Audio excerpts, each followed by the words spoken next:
is a somewhat confused situation regarding Brexit. I think we can all agree about that.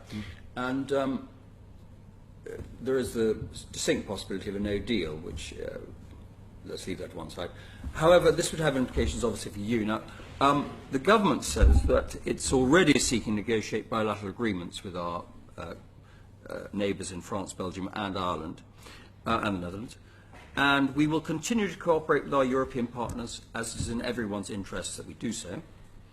And then Eurostar, who obviously are pretty involved in this, said that they believe that in all the respective governments, there is a collective will to conclude the discussions. Now, this does, it seems to me, come down to will to a certain extent. So what I'd like to ask you is, what are the key implications for your members of no deal in the rail sector, and how are they preparing for the possibility of a no deal? I think for rail we have related but separate issues. So first of all, if in a no deal scenario, clearly UK-EU trade is going to be impacted. So if we enter a regime where we're now going to have both border checks and tariffs that didn't apply before, so our members are STEM multinationals and SMEs. So if you're a multinational with an office in the EU and in the UK, then clearly you've got more resource in which to manage that situation. As an SME, it's going to be very hard to get to grips with a new administrative system to import and export when, hitherto you've never had to do that. So there's a concern about that. There's a concern about the impact of tariffs on competitiveness. Again, we still have insufficient detail around what the regime is going to be. Everyone is working on the assumption it will be the WTO MFN tariff, the most favoured nation tariffs. That's an issue. We've got the issue immediately around standards. So, on March the 29th next year, as a member state, we will work to European technical standards, the technical standards for interoperability. Come March the 30th, the EU won't recognise the standards in the UK because they won't be called TSIs. And there's a further complication because the current approach from Department for Transport is to transpose those standards into UK law, but they'll have to name them something different. So for argument's sake, let's call them UK technical standards. And whilst that language would mirror the EU standard, there won't be mutual recognition of that standard on day one. So there are going to be legal and regulatory implications for EU-based businesses in the UK. There'll then be export-import implications around the standards.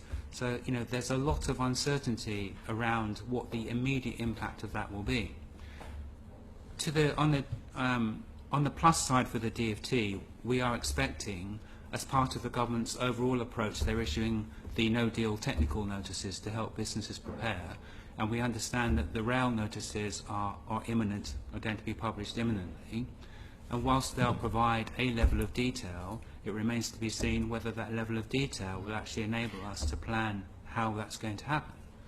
So, again, March the 29th, everything would appear to be okay. March the 30th, the additional complication which will affect members from the rail delivery group is, in the current system, we have notification bodies, approved notification bodies in the UK that certify products for approval for sale on the EU market. In a no-deal scenario, March the 30th, those certifications would no longer be valid. So Mr. Testa, what you're saying is that this is all about freight and, of course, and tariffs, yeah? No, essentially. I'm not saying it's all about freight. I'm talking about components, subcomponents, rolling stock. But are you saying that the rolling stock, which on March 29th is waved through because it is on the standards, TSIs, talk about, of the European Union, on the 30th they'll say it's not up to stock, up to scratch? We don't have the level of detail to know that. But this is a question of goodwill, isn't it? I mean, Eurostar, for instance, is Eurostar French-owned? Majority French. Eurostar is majority French-owned. I mean, are the French going to say, sorry, you can't come through because what? Because the standard of the rolling stock is exactly the same on the day afterwards. With due respect, we, as a supply chain, we're not so closely. No, you're afraid. You're talking about it. My understanding, I don't get across Mr. Testa, but my understanding, I think there's two different situations. One is the actual trains flowing, which requires the bilateral in relation to recognition. So it's not the things which are already manufactured, but it's if you're a UK exporter of rolling stock components and you've got an integrated supply chain, at the moment you've got a harmonised certification system.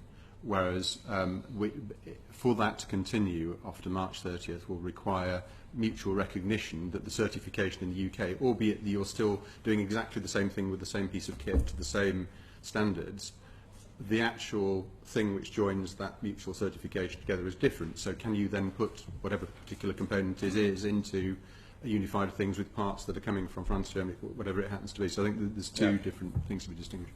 Without that mutual recognition, if you're a UK supplier, you then need to get that notification from a body, an approved body based in the EU 27. So there are going to be challenges to the supply chain as a result of that.